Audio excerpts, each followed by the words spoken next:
Hello, Corinne. Thank you for agreeing to be part of this research project as part of the doctoral dissertation titled Social Inclusion and Participation in the Design of the Post-2015 Agenda, now known as Agenda 2030, and the Sustainable Development Goals.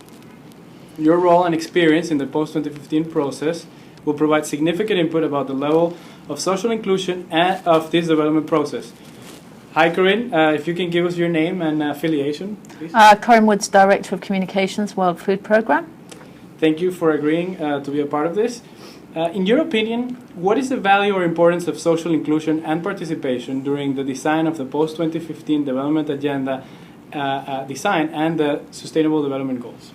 I think there's probably two things. One, that in the design of the agenda, there were a number of issues which may have been more difficult to keep on that agenda. The issues of governance, the sort of peace agenda were definitely two, and climate were the three which had potential to fall off. So what I think the inclusion and participation did was kept those issues on the agenda through the strength of voice. The second thing, and what was interesting is that worked at country level, at regional level, at global level, through various levels of political processes.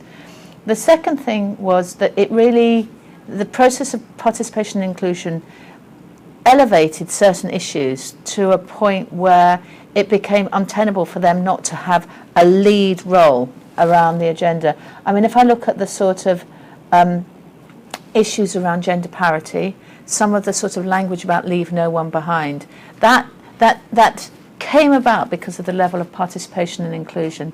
Then the third thing is, as we start, formation of the new development agenda is one thing, implementation.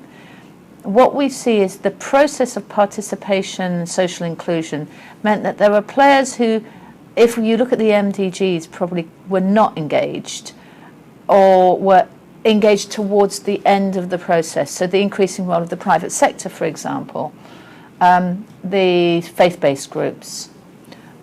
What's interesting about that was those groups, and you see that, have placed the SDGs front and centre of some of their thinking and their planning.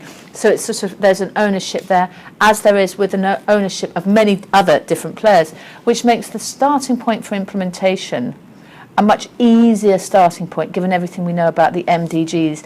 And with the MDGs, that combination of political will, voice helps create political will. Also, it's the role of many different players, that kind of ambitious but achievable, and no one can do it alone. So it built that kind of foundation for that. So how has social participation influenced the post-2015 process, and what mechanisms were the most important to you? I suppose there's a number of different things. If you look at both the mechanisms but also the process, what I'd say is, starting with the process of the SG's report in 2010. If you look at the SG's report in 2010, there was a chapter on the post-2015, or a addendum, or whatever you call it. Somewhere in there, there was language which spoke about making it the most inclusive and transparent process possible. So that was a starting point to set mechanisms that would then deliver to that. And that set a sort of a tone that meant, with the formation of the high-level panel, just in the form of the high-level panel, but the way then the high-level panel chose to operate, it set up mechanisms which allowed it to be open and inclusive and transparent. Even down to the very first meeting of the high-level panel, it had hardly been formed. The first meeting was a civil society consultation to hear about the issues. So it was both a set of formal mechanisms, in person, online, through the process, consultations on the drafts. I'm trying to remember, it's an awfully long time ago. So all of those sorts of things. So it was both formal but tonal that allowed that sort of space. The other thing was, you saw through the consultation process and through the drafting process changes in the text. And I mean, that's not answering your question on mechanisms. but what that did was built a sense of trust, because you can have mechanisms and you can have trust and you can have tone, and all of those were built very, very early on.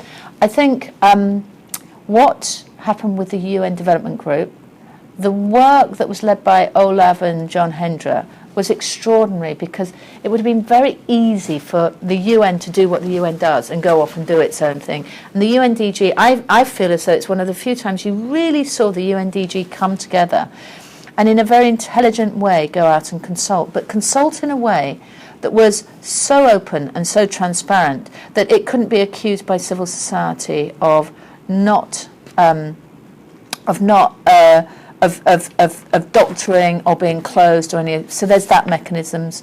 The other thing, obviously, the My World. I don't need to talk about the My World, but I think that offered something else, which was that sort of a voice that was not an informed usual suspect's voice, a voice that was also had a level of independence, untrammeled by context or choice of participation.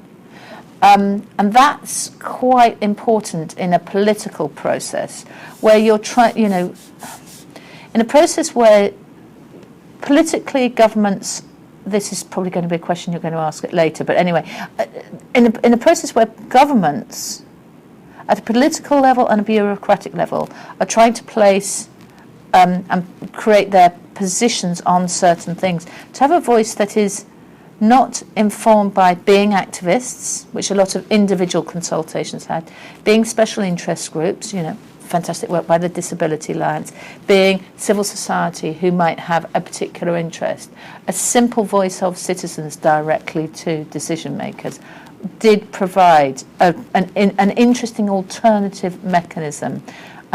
Less so the sort of data scraping of the big data. That I think that less so. So in answer to your question, there were mechanisms, and those mechanisms that were built into the high-level panel, into the open working group process, into each step in the formation, including the PGA consultations, each one of those was done in a way that built on this idea of openness and transparency.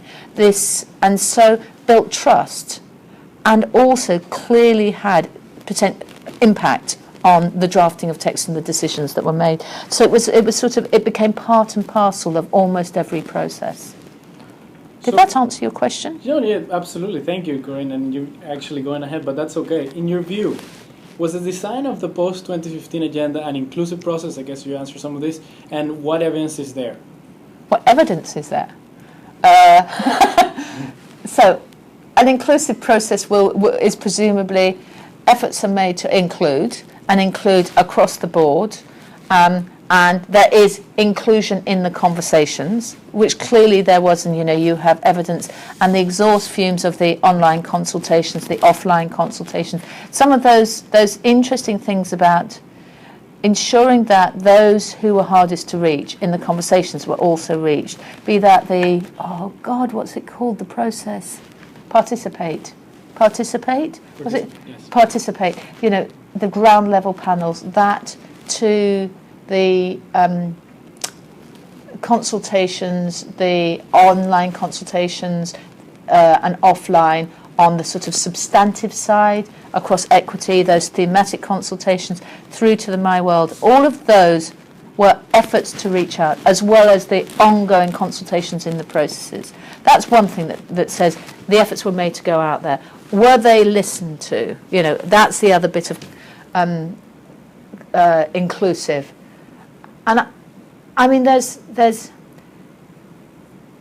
evidence which is the outcome, and the fact that you have an outcome that many of those who took part are happy with the outcome.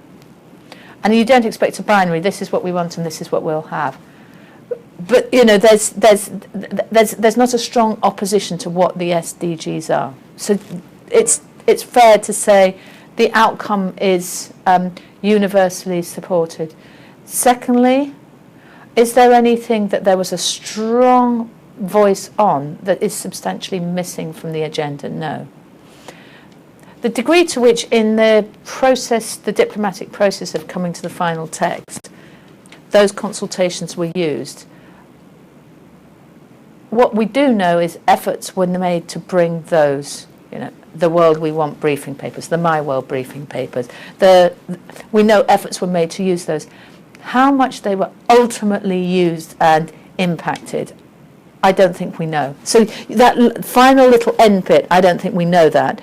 But there's enough, I think there's enough circumstantial evidence that takes you to an end point, which one would say the greatest efforts were made. Could it have been better? Maybe, but it certainly felt like that. And what was interesting, I think, in all of that process was it wasn't binary. The danger is it sounds like you say you want it, and this is what will.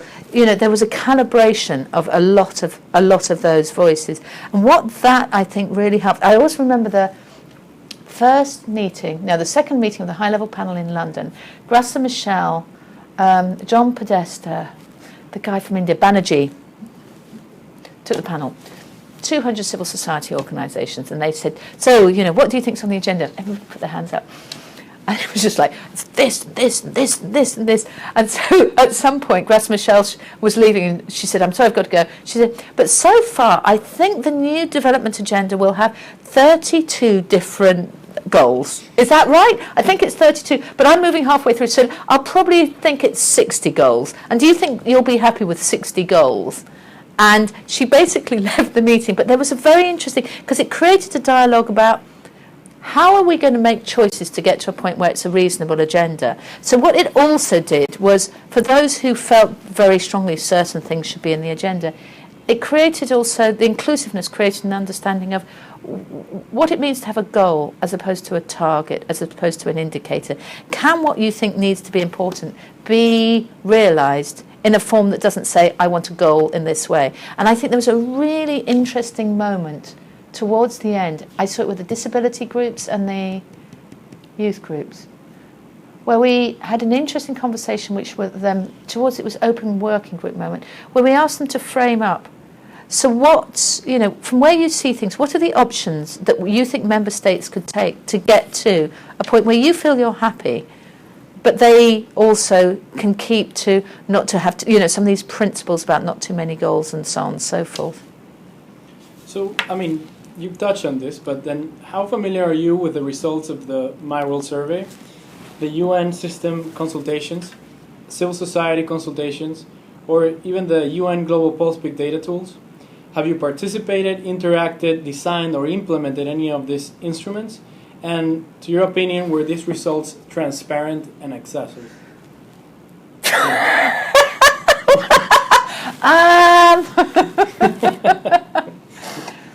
So I'll talk about the bits that I know very well in a very short time.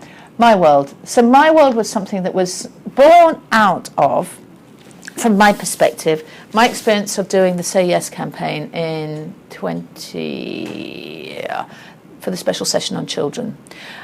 On the Say Yes campaign, we had said, in order for this to truly be implemented, we need to go out and show member states that there is a voice in the political will. So let's take the 10-point agenda that we know will be coming to the special session on children, and take it out to people and get their support for it. And by the way, let's give them a bit of granularity and ask what's most important to you. So My World has a sort of a precursor. Did that. Nelson Mandela, Bill Gates, Queen Rania, Kofi Annan launched it with a whole, do this thing.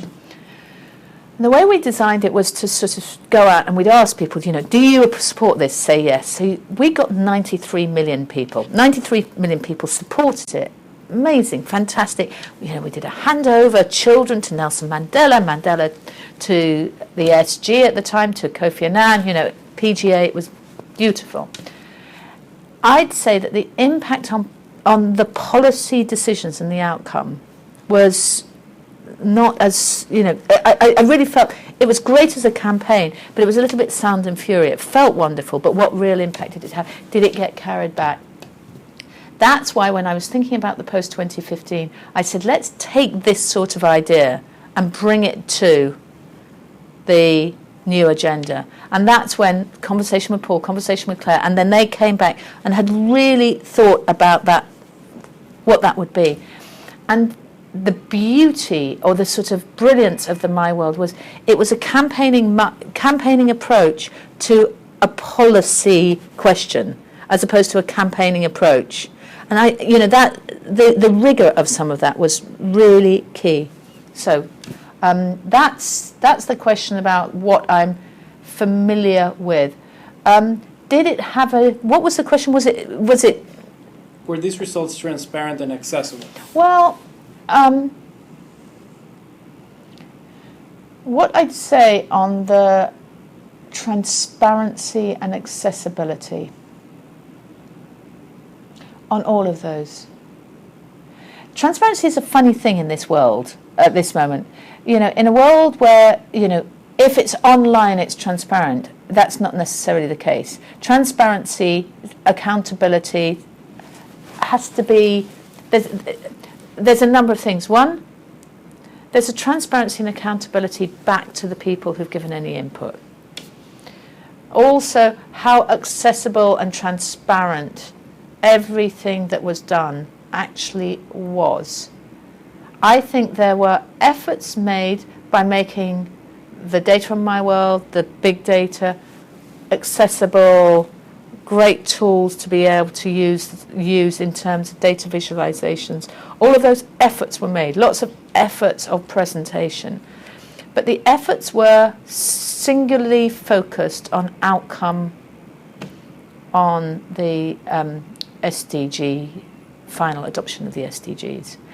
So there's a funny moment where inclusion, transparency, turns into political, it turns into something where you're trying to create influence. And so part of the issue, I think, or not the issue, but in a truly sort of inclusive, transparent frame, actually, certainly in the My World, became something that was used for a single focus for the 193 people who were negotiating that text, to influence them, to influence their decisions. Less so for those who'd actually participated, less so back to capitals. I'd say similarly, those consultations were taken, plucked and placed. And so there's a little bit on the kind of purity of inclusion that didn't happen, if you want to be purist, because in the end it was about a process that was an endpoint process, an endpoint to get an adoption of the SDGs. So I'm sure there are theorists about inclusion who'd say this isn't truly inclusive. This was adopting and co-opting inclusion methods to get to an endpoint.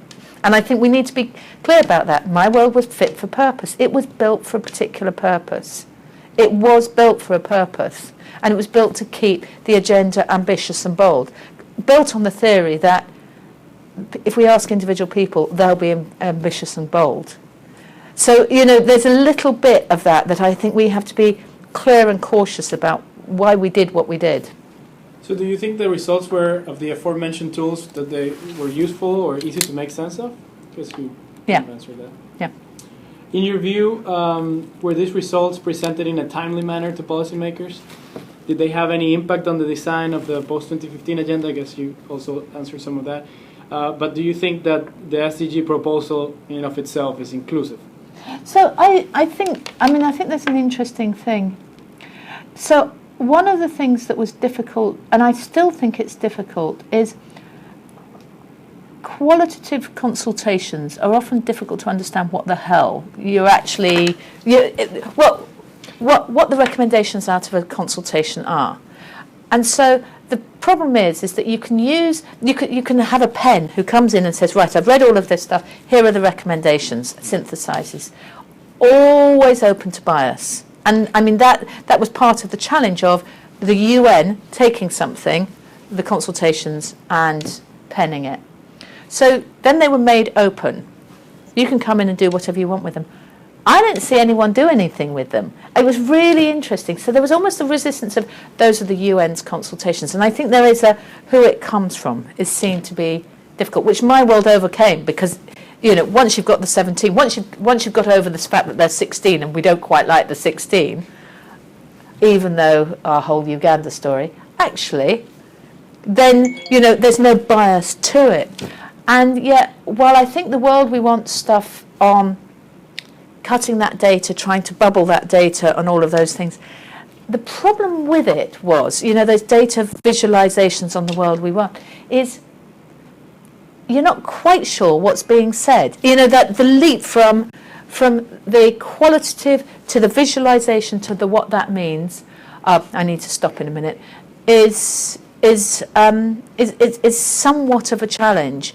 And so I think they were as well presented to policymakers, but I also think that there was an assumption that policymakers, the member states either sitting here or in capitals would be able to use them and interrogate them. And there's a whole capacity about how they get used, which I think is a big challenge. And so it left it to sort of write it on a bit of paper. And then it was to do with whoever has the kind of space to create the political push to put these things down.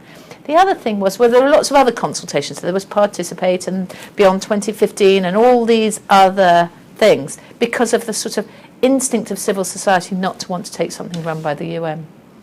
So, we have 3 more, but let me just ask you, as an individual, do you feel represented? Did you feel represented during the SDG process? And what could have been improved in terms of social participation during the design of the agenda? Yes, I did. I think there was a lot of replication. It felt to me as though there was somehow the lack of trust meant there was definitely replication, and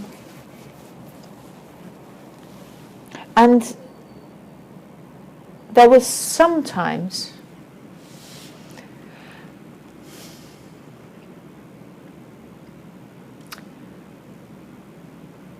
There's a difference between consultation because you want to consult because you want to know, or consultation because you want to support the very case you want to make. And a lot of those consultations were in danger of being consultations. I don't think the UN ones, although civil society might say the UN ones for the sake of. So I think there was definitely something about that. The other thing that I'd say, and this is very granular on my world, but I think it's really interesting. So I'm currently sitting in an agency that does humanitarian. Humanitarian sits in the SDGs.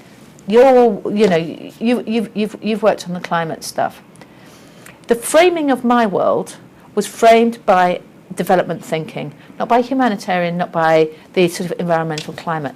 To me, that's one of the things that, there's a bias in how the questions are set. And so if we had hindsight, you'd want something that was cleaner and evener in terms of the balance between those sort of perspectives. So very quickly, I know we're running out of time. Would you be able to describe 2 examples of programs and policies designed to foster social inclusion and participation off the top of your mind? What? What are you asking me for? It could be programs and or policies that were designed to improve, to foster, to allow for something else completely, not the things I've been talking about. Which are, apart from this process. Okay, here's one that I've learned since I've been at the World Food Programme, MVAM. Okay. So what MVAM is using mobile phone technology, very simple. It allows us to go in and ask people in, let's say, in Yemen or in some of the besieged towns in Syria, what have you been eating? What have you been eating in the last few days? What's your family eaten? What's in your store cupboard? How much money do you have? And how much does food cost in the marketplace? MVAM. Take that information, triangulate it with market information we're also getting on the costs of food, to be able to look at the levels of food insecurity that there are and what action we need to take. It's beautiful in that it's very focused. The questions that are asked are about experiential and absolutely about participation. Although, incredibly, it being the World Food Programme, doesn't describe it as participation. It's about monitoring. It's about monitoring and understanding and acting. So, that means that we can then, and that data is then taken to trigger immediate, but also longer term. So I sit on a weekly basis saying, so here's our data, here's what we're doing, here's what we've managed to get into, but here's the MVAM stuff that tells us what's going on security, in food security levels. very quickly, would you name 2 cases, or at least one, where inclusion and participation were decisive in designing successful policies? Blimey, I don't know. Let me think about that. You could also submit after the fact, and we can jump to the last question. Yeah, no, let me think about it. Okay. We can add it afterwards via text. The last question, Corinne, thank you so much. I think it's probably right to food in India. Right to food in India? Yeah, I think probably. Taking into account the lessons of the post-2015 design process, can you name at least 3 recommendations to foster inclusion and participation in specific terms around the implementation of the post-2015 agenda and the SDGs? I think you'd need voice back on effort and progress, so direct citizen voice on effort and progress. You want sense back continually on that. Secondly, you'd want to have built into the high-level political forum open spaces for those to be heard, and a transparency in any sort of commitments and data on progress. This has been very, very useful and a pleasure, Corinne. Thank you so much for participating in this interview. The content of the interview will be a part of a qualitative analysis that includes other 19 respondents from various institutions and representing different actors in the international community. Thank you so much for your time. Thank you.